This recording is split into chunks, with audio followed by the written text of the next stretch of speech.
Hey, how you doing? This is Ernie from the Trader of Futures, and it is Tuesday, October 2nd, 2018, 1 o'clock here on the East Coast. And today we're going to talk about a relatively simple but not really that well-known strategy for trending stocks.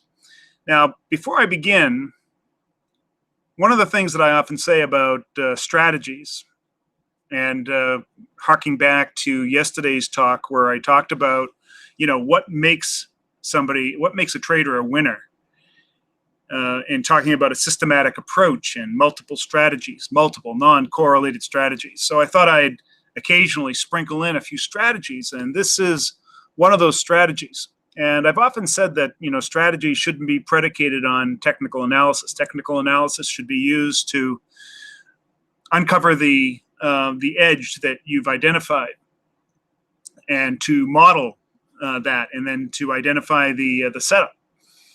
Now, the thesis behind this strategy, the double Bollinger Band strategy, is that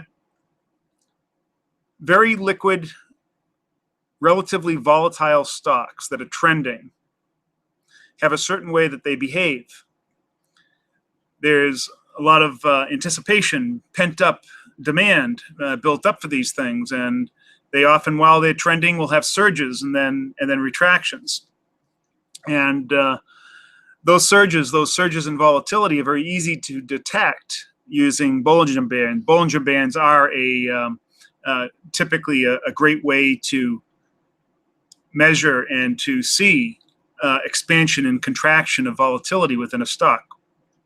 Now, the double Bollinger Band strategy gives you a very clean way to identify entries and exits. And there are actually two variations of the double Bollinger Band strategy. One that allows for at least two tranches to get into a trade, and another one where it's just one tranche. So the stocks that I like to use this strategy on, as I said, they come into a certain realm, a certain ilk of stocks. They should be relatively high-priced stocks. They should have very good liquidity. In other words, the spread between the bid and the ask should be really tight. And typically, these types of stocks are things like those in the FANG group of stocks: Facebook, Apple, Amazon, Netflix, Google. I've done backtesting on this particular strategy with those stocks, and it's been remarkably good, especially with Apple and Google, or Alphabet. And but it also works very nicely with the other stocks mentioned.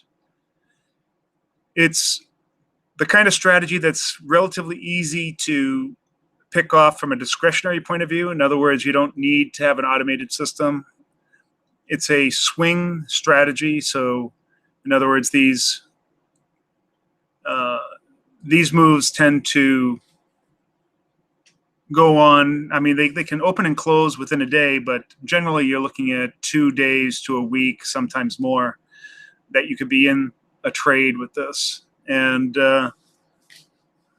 so why don't I detail what the strategy looks like, and then show you how you can put this one into your arsenal. This is going to be a relatively short video. I just want to go through the mechanics of it, show you how to use it, get you on your way. You can start using it right away.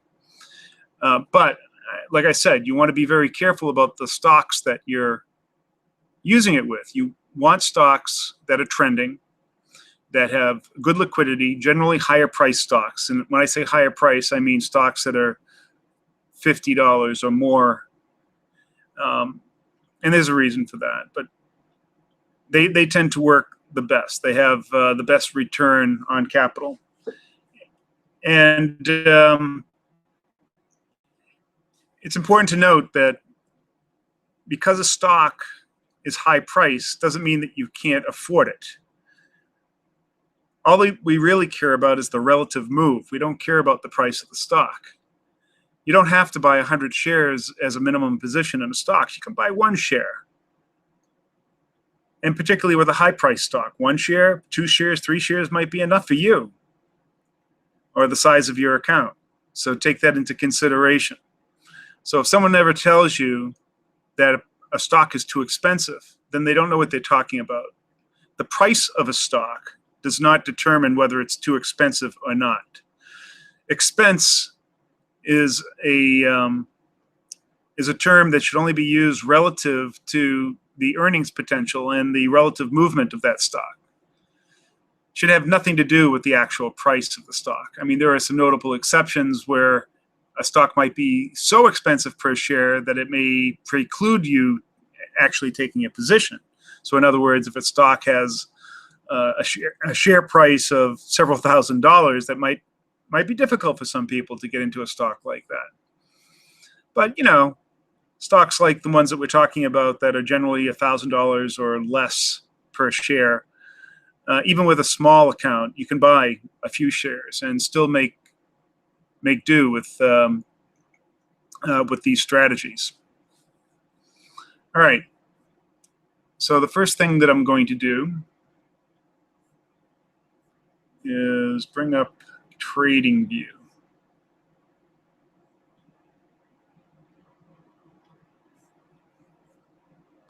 And we'll look at Apple.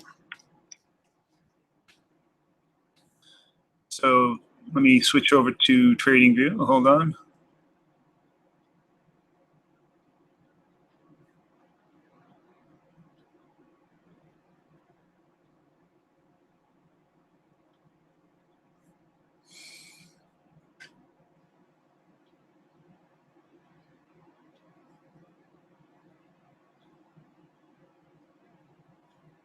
Let's fill up the screen.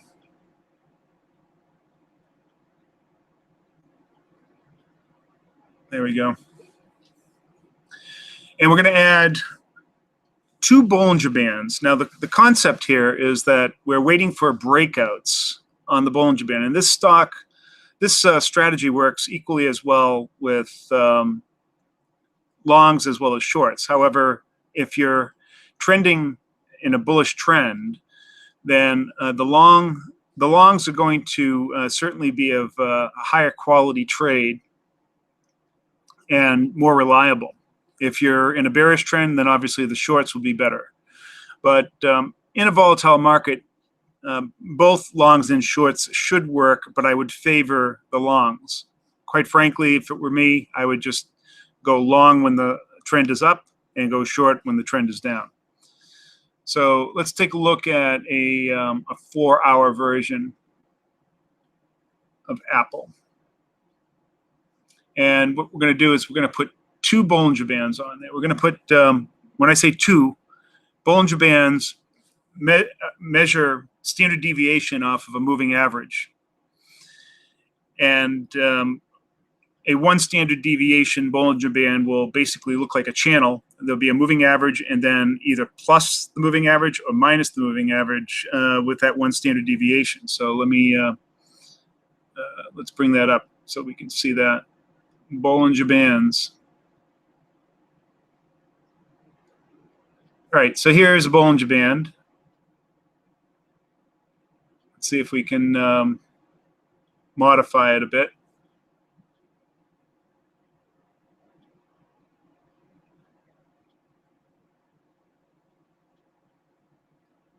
Not sure why, but the format is not coming up.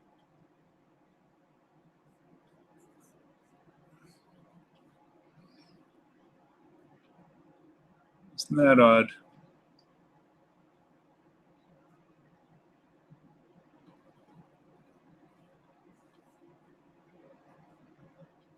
Now, why would that be?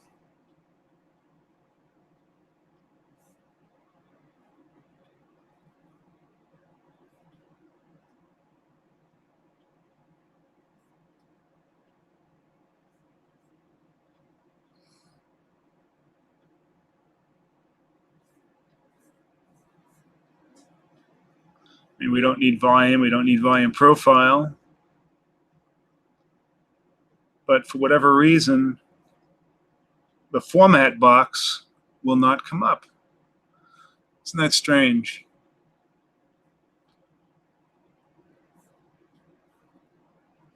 I don't know. Maybe we'll try it on a different browser.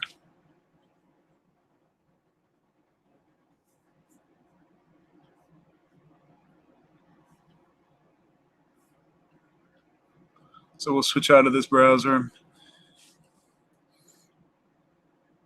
and then go back to Safari this time.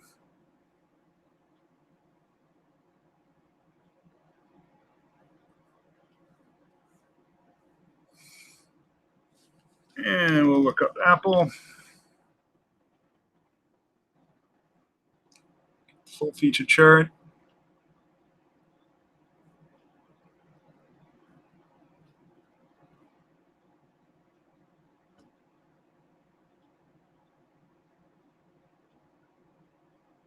All right, we have a Bollinger Band. Let's see if we can bring up, there we go. All right, I'm going to make all the lines nice and thick so that they're easy to see. If we look at the inputs here, we have standard deviations and the length. The length is the moving average. That's the red line in the middle, and then the cyan lines on either side are the number of standard deviations away from the moving average. So that's measuring the amount of volatility that the stock, that Apple is showing about the moving average. Now, generally what we want is we want to have an enveloping Bollinger Band. So we want to have one inside the other. And in general, what I do is I make perhaps 1.5 standard deviations, and then the other double that, or 3 standard deviations, or 1 standard deviation, 2 standard deviations. So you might want to experiment with that. Let's make this guy 1 standard deviation, and then we'll add a second Bollinger Band.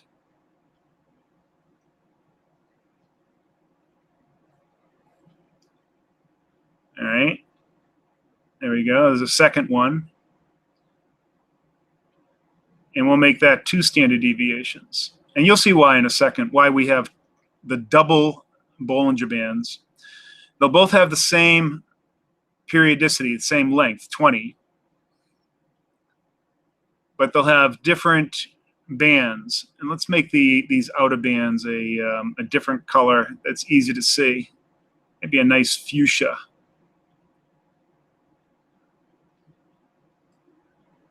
All right. So the way the strategy works is very, very simple. And we'll take the simple case first. When we have a breakout in a trending market, we can use these Bollinger Bands to give us the signal. And that signal is a piercing of the outer band. For a long, that would be the upper band. For a short, that would be the lower band. But in this case, we're only going long. The piercing of the outer band as an entry, and then if it closes outside that outer band. Now we can see the very first occurrence of that is right here, this candle right there. So we would take a position here. All right, so that position would start here.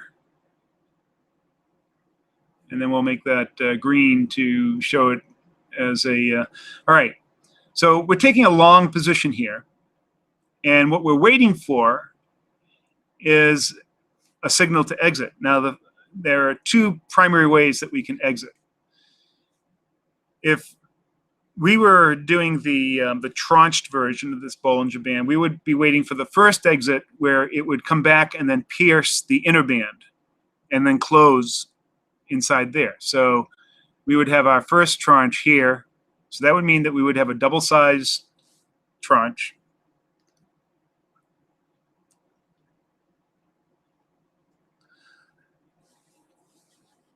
And then we would take half the position off here. But in this case, we're going to do just take the whole position off. So what we're going to wait for then is for it to pierce and close below the moving average. So in this case, you can see that we don't close below the moving average until this bar.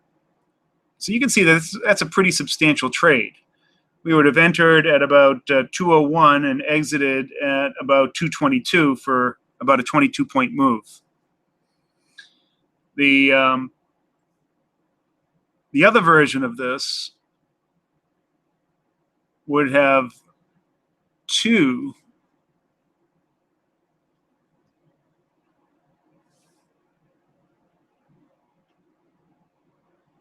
would have exited right there. So the other version of this is we would have had a double size position and then take half the position off the first instance of for the inner Bollinger Band and then the second instance off the outer. Now, why would you do that? There are some cases where that actually provides a little bit of risk aversion in a choppy market. And that's where, you know, that original strategy came from in a choppy market. But I found in testing that overall, you don't want to trade this Bollinger Band in a choppy or a sideways market. It's best to trade it in a nice, clean, trending market. And so we can see here that this would be a fantastic trade. And we can go back and we can test this.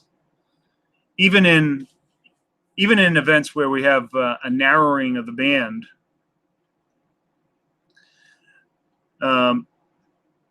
here would be an actual trade here. We can see we closed outside of it, but then we didn't close inside the band until right here. And that would be a slight gain, but very small gain right there. Let's go back in time and see if we can find a loser. All right, so here's a losing trade where we close outside of the band and then close moving under the moving average.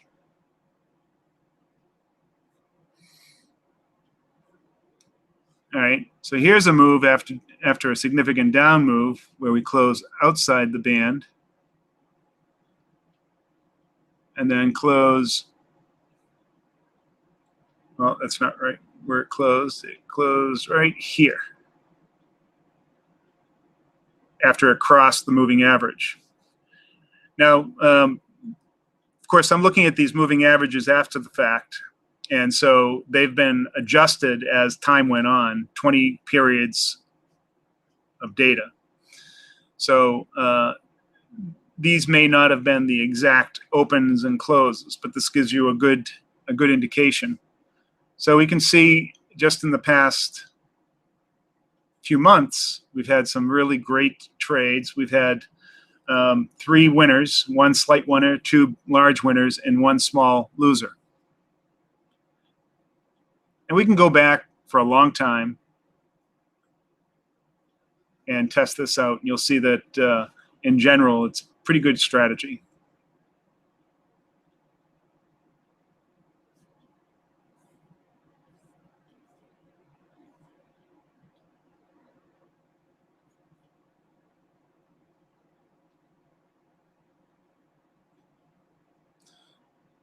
This looks like it would have closed outside the band and then closed inside the band right there. There's another good indicator right there. So that's the double Bollinger Band strategy. Where, like I said, it's been back tested with very high degree of win rate, usually in the 65% percentile. What I like to talk about is the the preponderance of probability. Anything 2/3 in my book is a good win rate with very good return on capital, because as you can see, most of these trades are going with the trend and looking for large moves, breakout moves. So that's it. Wait for that outer band. Now, of course, the other version of this, like I said, is take the first tranche off on the inside band, which would have been here, and then the second tranche to the outside band. So you would have a double-sized trade, the first half off here, the second half off here. And now the reason why you do this is that every once in a while, that second trade will extend and keep on going, and so end up taking care of some risk management and then allowing you to stay with the trade. But I found that in general, that is not really the best of trades.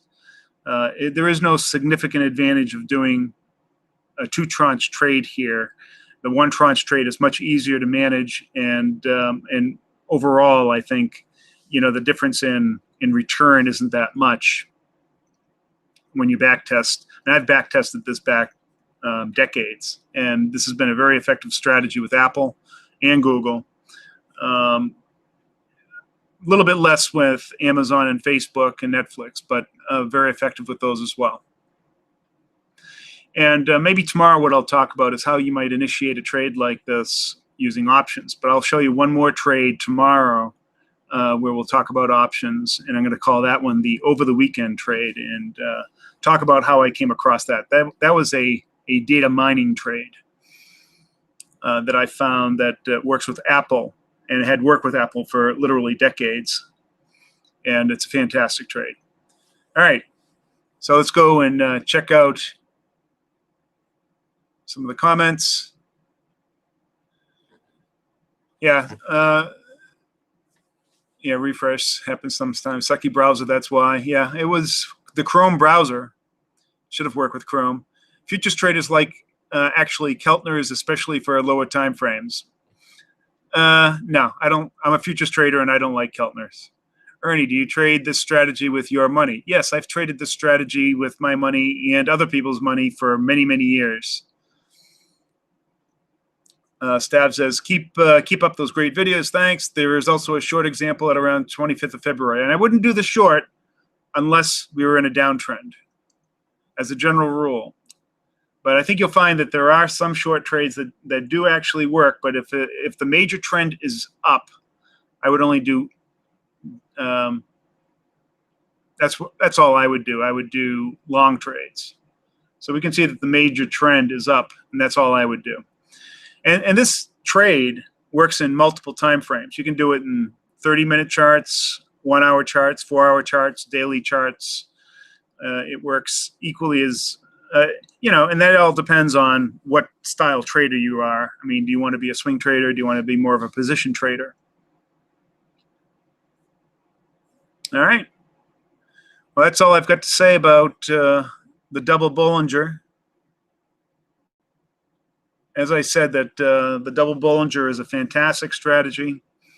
It's been back-tested over decades, very highly reliable, easy to trade from a discretionary point of view, easy to follow, very systematic, very definitive where you get in, where you get out, and highly effective with stocks that are high-priced, relatively high-priced, and highly liquid, and particularly tech stocks seem to work well. Apple and Google are two of the best examples of it. Apple, Google, and Amazon are the stocks that I like best working with this strategy.